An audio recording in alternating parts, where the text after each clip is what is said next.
Imagine this. Somewhere out there, in a reality not so different from ours, there's another you living another life. Maybe they're a painter instead of an accountant, or maybe they're sitting down right now to talk about a podcast with you as the star. Welcome to Zumundous, where tonight we're going to crack open the mind-bending, imagination-fueled concept of the multiverse. Is it science fiction, philosophy, or is it a glimpse into the true nature of our existence? Let's step into this infinite sea of possibilities and see where it takes us. Zumundous.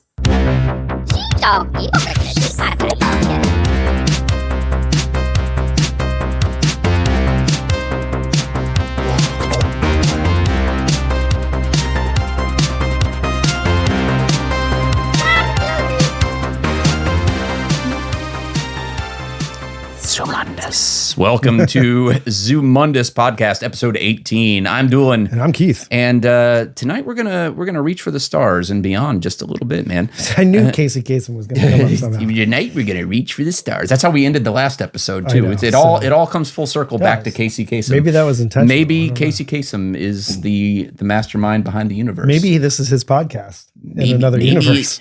For Zumundous podcast, I'm Casey Kasem. And we were on the top 40 countdown. That'd be wild. Doolin, and for this week's top 40 countdown, this is Doolin and Keith. And until then, keep reaching. You know what? I made a joke over the Christmas season because on a meme I saw, I'm like, maybe somewhere out there in the multiverse, Mariah Carey is just trying to do her fucking Christmas shopping, but she's sick of hearing me on the PA. That would be funny. Like you have a big Christmas hit. I have a big hit, to. And then she's sick of listening to me. It'd be like one of those Michael Bublé albums or something. Chestnuts roasting. I mean, yeah, but the possibilities are endless, man. But when you stop and you sit down about and think about the vastness of our universe, of reality itself, and when I was a kid, and I would ask my mom or my dad, as most of us did when we were children, like what's past the stars, what's beyond that, and the answer that I always got was the universe just doesn't end. It's never ending, which to an extent that's kind of true because it's endless within how we can picture things. But scientists believe that there is an edge of the universe. Well, on that note, I have a fact, which I've looked up a couple different times and I've gotten different readings. But how big is the universe? According to Google, this is as of right now, the observable universe. So that's everything that we can see from Earth. Observable. Yes, is 46.508 billion light years across. So if you're traveling at the speed of light, it would take you that long to traverse from one end of what we can see to the other. And yeah, that's big. It's huge. I read 93 at some point earlier too, but there you go, 93 billion light years. So that's the radius. It is 93 billion light years across. So that's just the radius of what we can see from here. Yeah, I mean, and that's just the edge of the seeable universe, or right. The there could be stuff universe. Beyond that, right? Well, or just light just doesn't get here in time for us to see it, or maybe it doesn't get here at all. But then if you're seeing light from a star that's 5 light years away, even really close, let's say 5 light years away, like you're seeing a snapshot of that from 5 years ago. Yeah. Like that's like that star that star could have exploded and we wouldn't know it for 5 years. So it's not so like if you view the space, it's not in real time. No, it's not. You know what I mean? Which is crazy when we get into other things we're going to talk about. Yeah. Because you can predict the location of stars relative to the Earth's location. Right. In this crazy galaxy that we live in. Yeah. And the crazy universe we live in. I mean, if you think about it, like a lot of people, when you get it, we're not talking Fermi's paradox and stuff, but when they talk about where we're at in the universe, like our actual location, Earth's on we're in a solar system that's in one of the spirals of the Milky Way. One of the galaxies. We're just kind of like out in the sticks out here. Yeah. And it's kind of weird to start thinking about it like that. You're like, wow, there's more spirals of galaxy in our own galaxy, let alone Yeah. Other and then galaxies. there's an unknowable number of galaxies out there. There's a bunch. And each of those contains billions of stars, and each of them for the possibility of life. But we're not here to talk about. And that's just one universe. And that's just one universe. We're not here to talk about the potential of life on other planets. No, not at all. Not this episode, anyways. But we're going to talk about the life outside of our own universe? Like what? So this what is a different question. Yeah, this is a very different question. And the reason I even brought this up as a show topic is because I recently watched a show. First of all, I'm going to say this: if you're not watching any of the programs on Apple TV, you're sleeping on it, because they've got some amazing shows. You've said that before, yeah. And but they don't really market it very well. So like a lot of these shows are kind of like some of these shows on there, like Dark Matter, which is the one that I'm going to talk about here in just a minute. A lot of these shows have like they're amazing. Where if these shows would have aired on network television like 20 years ago, people would have gone nuts for it. Okay, man. cool. But the premise of this show, which I won't go on about the show too much, but just kind of what led me down this line of thinking for this is there's a man that almost at one point in his life figures out like how to traverse the multiverse. Ooh. And minor spoilers for Dark Matter. If you haven't seen it, you don't want to spoil it. It's minor. It's a minor spoiler, but minor spoilers.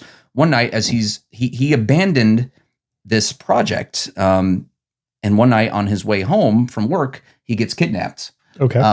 And sent into this alternate reality, and we come to find out that this person that kidnapped him was himself from another universe, where he actually went forward with his teachings. He didn't marry his girlfriend. And now with all of his like success in the science field and stuff, he's wondering what his life would have been like. So he does a switch, basically, sends his other him back to this universe. And now he has to like traverse the multiverse to get back home to his family. How far out? Yeah. So that's the premise of the show. I won't give away anything else in that, but it kind of led me down this rabbit hole of thinking like, it's, if there are other universes out there, if there's endless possibilities, does that necessarily mean that everything is infinitely possible? Like I don't really know. Infinite number of possibilities and an infinite number of realities. Everything's happened? Yeah, possibly. Yeah. So you have kidnapped yourself. Maybe. Why would that be? Like, it's funny because when you think about it, it's easy to just be like, okay, there's a bunch of multiverses. So there's several of us. Yeah. But then there's several of us doing this podcast together. There's several of us hosting it with somebody different. Very true. There's several of us doing a million things. And when you start to think of that, you're like, why would I even do that anyway? Like, why would I have a dog in this universe? Why would I have a cat in that one? Just like it can get pretty crazy, the thought experiment with it. Yeah, no, it is. And it takes you down the rabbit hole. But the core idea of multiverse theory, which suggests that our universe might not be the only one, right? And other universes could exist distantly separated from ours. But how would they be separated? Well, this is an interesting topic. Well, here's what I think, and we talked about this back on Zumundo for Mysterious World a little bit, and we talked about Russian doll theory, which kind of got me thinking. And that was, if our universe was born within the Big Bang, but if you ask science what caused the Big Bang, if there was nothing and then there was something, where did the something come from? How could something be born from nothing? But where did I come from? Yeah. But I mean, the Russian doll theory states that like our universe was born from another universe. They just kind of like just kind of arrived from a black hole. A black hole sucks in mass and compacts it. But then if it expands, gravity, but if it compacts and expands, where does it go? Well, it could create, in theory, another universe. So is this saying every black hole is blowing a universe out? That's the idea. It's like so for all the black holes, cool. if that holds true, that would mean like all of the black holes within our universe could, in theory, be gateways to another universe. A lot of black holes they think are going to be like wormholes, though, within our own universe, so you can travel to a different piece. Everybody does the bends the piece of paper and puts the pen through it. Like, in every movie. What was it from Event Horizon was kind of the idea behind that. Like you would, if you remember in Event Horizon, so basically the Event Horizon was a ship, and they folded space-time to achieve faster than light travel. Right. But in doing so, they had to go through another dimension. Which, I mean, this is all science fiction. Right. But that movie was Warhammer 40K based originally. Sure. No, it was. But he was supposed to become like a dude of corn and everything. It was like crazy. Yeah, awesome. Yeah, it's nerd stuff. Yeah, but they traveled to a hellish nightmare of another world, basically. That's why, because they go through the warp, basically, which they got all tainted with chaos and get crazy. That's a pretty good movie, actually. Very freaky. Yeah. But yeah, folding space-time to travel from one point to another quickly. It's easier said than done. It is.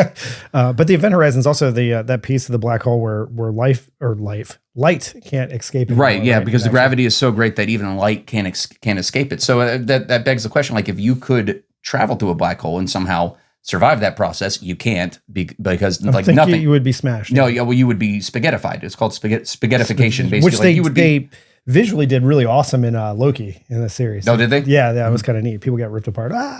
Yeah, a bunch of times actually.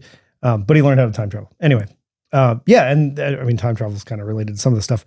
But if you go through the black hole, a la Interstellar, he goes into one and doesn't get crushed, even though his ship does, and he's just floating around in a suit, and the robot lives somehow. That was obviously by choice of whoever created that particular black hole to function the way it did. Right. He could kind of manipulate space-time. Well, a lot of science fiction movies, television shows, and stuff like that will kind of teach that. Well, I won't say teach. It goes on the theory that, like, Loki does this as well as dark matter. It goes on the theory that for every decision you make, it branches off into a different universe, where there's a universe where you made you made an opposite decision. Yeah, you created a new timeline or something like that. Which would be an alternate, is an alternate universe. Yeah, exactly. While I don't necessarily believe that's true, it makes for good movies and things like that. Oh, absolutely. Yeah. I don't believe that that's true. But it begs the question, like, if other universes exist, I don't think they're necessarily like mirrors to our own. Like a universe where we're sitting here having the same podcast, but there's a couple of different things, that would be kind of like a mirror universe, because it's a reflection of ours. Everything is the same except that cup's in a different spot on the table, and it just does that like a million different times. That seems like a waste of universes. I mean, this. Well, also really kind of it brings into question, like, what is. If existence is like that trivial, then what's the purpose of it? You know what I mean? If a placement of a cup on the table creates a new universe, then why? What? Yeah, I think that's silly. I don't think it's that particular. Yeah, no.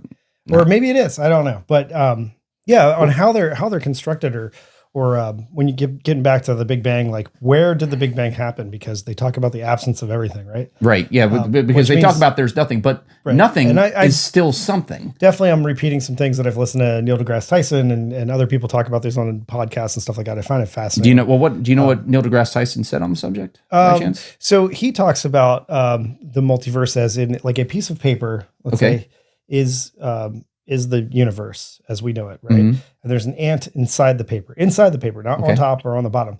The ant can't see what's above the paper or below the paper, just what's inside of it, right? We can't see to the fourth dimension. Right. Basically. They can't observe the next layer of universe. So that doesn't mean that there's not one there.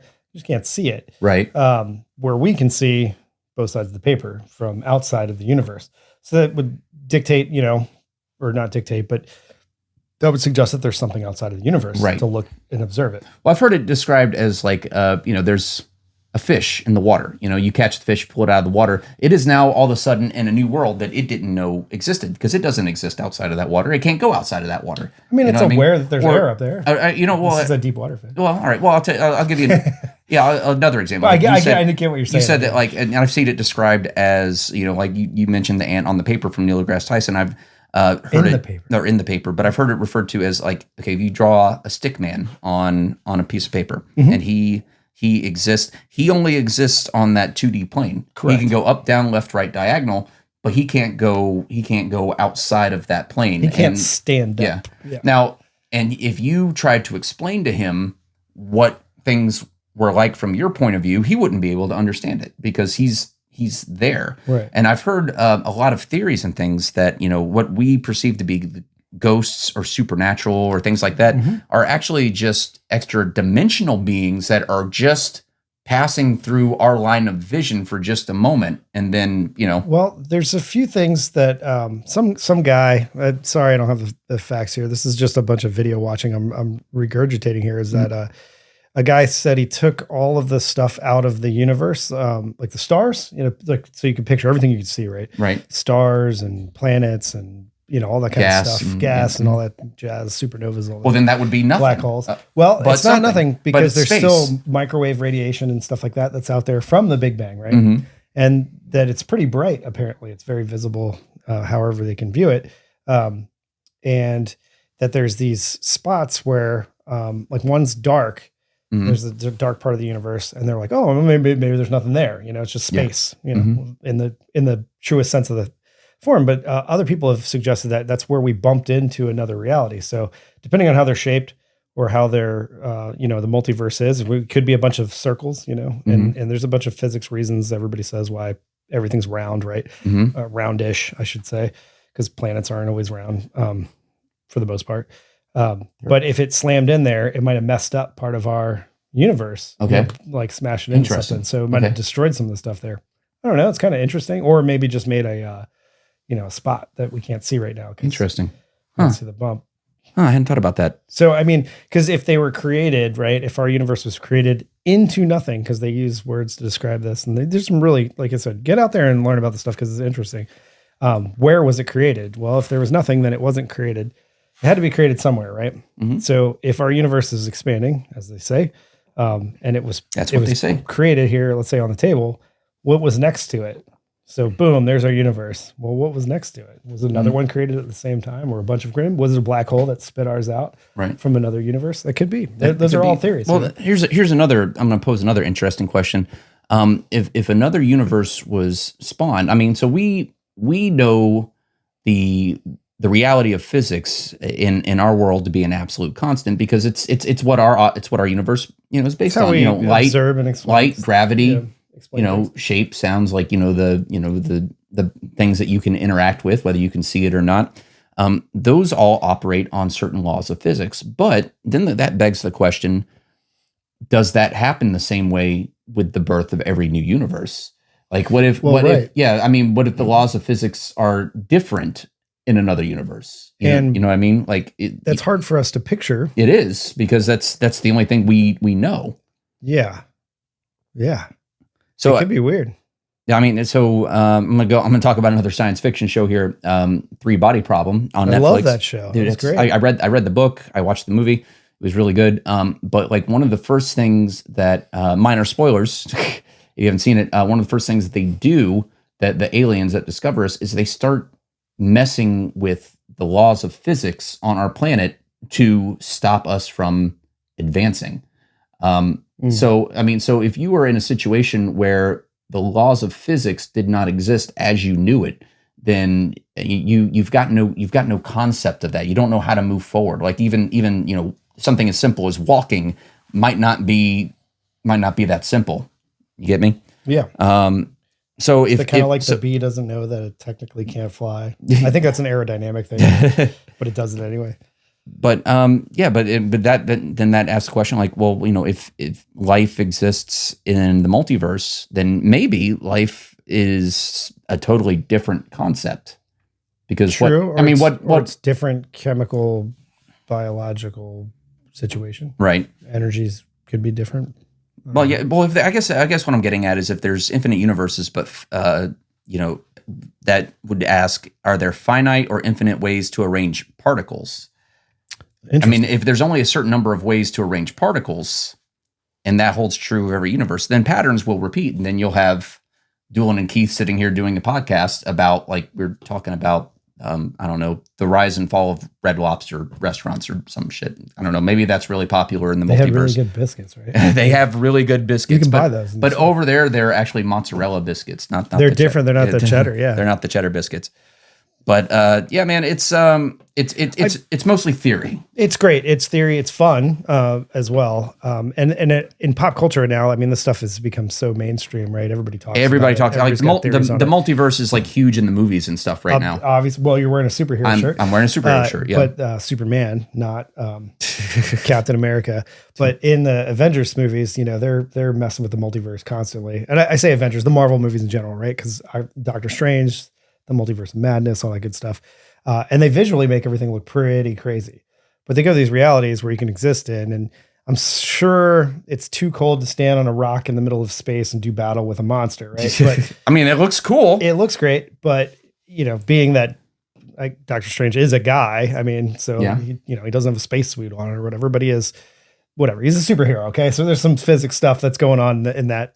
It's a movie, No okay? doubt, It's no a doubt. movie. But things like that the realities are so different from each other and they're pretty wild. Yeah. It's cool, And, Yeah, I mean, it's just it's fun to speculate about, and unfortunately, there's no evidence for it, and even if there was, I gotta say, man, I think this is a mystery that I might be happier not knowing the answer to be honest. I mean, Well, it's like I want of yeah, course, well, yeah. you want to know, but you don't necessarily want to know sometimes. Does that make sense? If it's scary out there. Yeah, I mean, obviously. I mean, we've talked about Fermi's paradox and like just aliens and stuff and how scary that could potentially be for a civilization to meet another civilization, right? But it also kind of messes Let alone with, think about it messes reality. with any of our ideas of, spiritualism or existence or could. God or, anything. Because I mean, if you believe there is, a greater being out there that created the universe, then what about these other universes? Well, you don't want to meet him and be like, oh, that's Larry from accounting. Yeah, What I yeah. mean? Like, wow, that's not what I was expecting. Yeah. Yeah, exactly. Right. And then that goes into simulation theory. Well, there's that too. Yeah, which is, that's, and if we live in a multiverse, are some of them simulations? Are all of them simulations? Could there be like a base or a prime universe where creators are experimenting with countless realities, and that includes ours, which, Well, I mean, that's that. And then people talk about living longer. Why wouldn't you upload your conscience into a simulation just to stay, all that kind of stuff? I mean, but like maybe there's like some 14-year-old little kid playing a game of Sims right now, and that's what we are, I mean, could be. Yeah. Probably not, but but if you go into simulation theory, that's the questions that it lends itself It's actually to. an idle game. It's like called Idle Podcast. And it's just the guy's like, oh, that one's making money. This one's making money. I got to do a sports one over here. Yeah. It's kind of silly. But then there's practical implications there too. Like, could we communicate with other universes? And if so, what could we learn? Well, we have gotten a weird radio signal that had a lot of power. I don't remember. I just read about something like that the other day. Mm-hmm. And SETI's out there looking for specific stuff, like more like radio signals from another species or star, name your poison with that. People from the future, whatever you want to. Turns out being, we're going to build that thing from Contact or something, when they send the signals back to us. Another movie about aliens and whatnot. But we are looking for communications and new ways to communicate all the time. So maybe we'll just get so good technologically that we'll use, what's the thing called where the particles are bonded? If you change the color of one here, it changes over there. It's a real quantum entanglement. Okay. Yeah. Interesting. And supposedly that a college, I think it might've been China, was figuring out a way to communicate with a satellite through quantum entanglement. I don't know if that's true. I read it on the internet, so you got to take it with a grain of salt. But I mean, if you read it on the internet, it's got to be true. It's got to be real, right? But then another question to ponder is, if a lot of there's a theory that floats around out there that the universe, like, instead of there being, we tend to think of God or a higher being as an outside entity, like a supreme consciousness that created all this. But what if the universe and or the multiverse is in and of itself God, and it is a sentient thing, like that exists on a consciousness that we can't really understand? It's something to think about, man. Like, what would that mean for humanity's role in the cosmos? And if that's I don't know. and that kind of goes into the theory of, a lot of theologies will teach that, God is within all of us, and we, in essence, being part of the universe, are God. We are part of that greater consciousness, and when we die, we just return to it. So I'm just spitballing philosophy here, that man. comes Like, up when they talk about even like creation, like stars create matter and stuff when they have their cycles, and that's the whole dust to dust thing. Yeah, of course. Which technically I guess we are kind of all made up of stardust at the same time. We're all made of star stuff. Yeah, star stuff. And as Neil deGrasse Tyson once said, and then this pizza is made of star stuff. That's true. It's a good pizza too.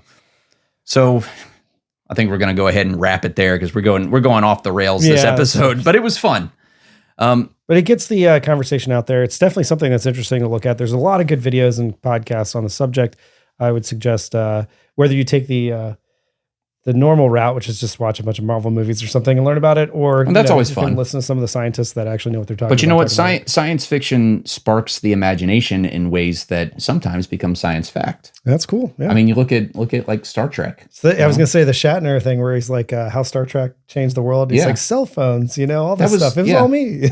I mean, you imagine back in 1966 when Star Trek first aired, and they were standing there like, all right, put it on screen and The stuff. doors and opening? like the door, yeah, not even the tricorders, scanners. Like we have a lot of that shit. Communicators. Now. Communicators, Cell phones, basically. I mean, that was just such a foreign concept back in 1966. And while we're not like traveling the stars yet, a lot of that stuff we have now. Yeah, it's cool. Like they just did a big Zoom call like across the cosmos, like on a big screen. But that was it. Like, the Starship Enterprise pretty just funny. had a big screen for Zoom calls. Like that was the whole point of it. Kind of funny when you think about it Yeah. like that. Yeah, the display. It's like, oh, this is just a Google Meets. Yeah. Do you guys have Google Skype? wonder if, what's your aircraft on? Like, yeah. If you imagine spacecraft, yeah. they're like, sir, the Klingon warlord wants to speak to you. Put him on screen. And there's like just a picture of a giant cat there. Like, sir, there's you're a cat. I know I have a filter on. I don't know how to take it off. Yeah. I'm still here to talk to you, but I'm not a cat. That's pretty funny. I don't know if you saw that old video from some years back, but Sir, we don't have Skype. You got to download that quick. Yeah. Wait a minute, are you operating on Mac 2.0 or So anyways, whether the universe is an infinite playground for alternate realities, a solution to some of physics' greatest mysteries, or simply a thought experiment to challenge our understanding of life, one thing is for certain. It forces us to dream bigger, think deeper, and question the very fabric of reality. After all, if every possibility exists somewhere, maybe this conversation is happening in a million other universes right now. Thanks for diving into this infinite sea with us on Zumundous. Until next time, keep wondering, keep exploring, and remember, the possibilities are endless. I'm Doolin. And I'm Keith. We'll see you next week, guys. Thanks for hanging out with us. Sometimes I wish I could boldly go where no man has gone before. I'll probably stay in Aurora.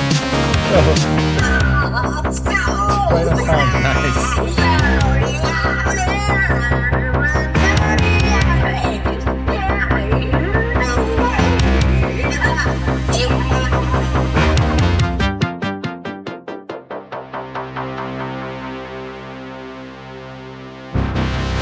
Zumundous.